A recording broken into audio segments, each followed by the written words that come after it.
तो बाबे जानवा कोई सकती हो भइल कोरोनामा सुनो ये सजनावा न मिले ऑक्सीजनवा हो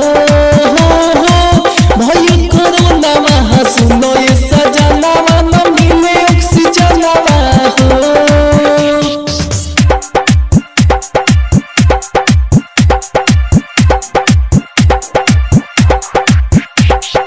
DJ Amit Tiwari DJ Amit Tiwari DJ Amit Tiwari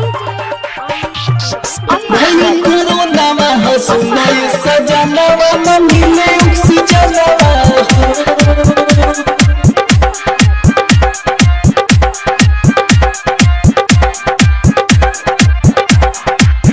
संकट ये तना हया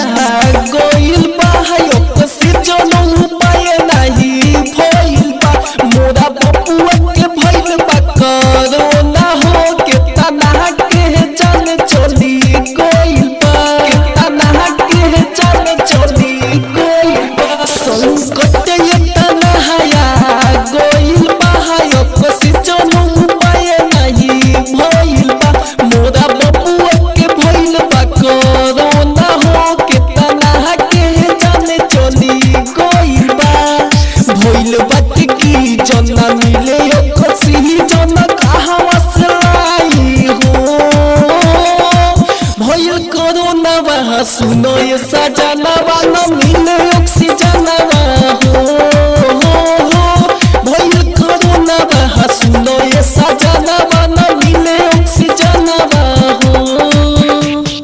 DJ Amit Tiwari DJ Amit Tiwari DJ Amit Tiwari अपहर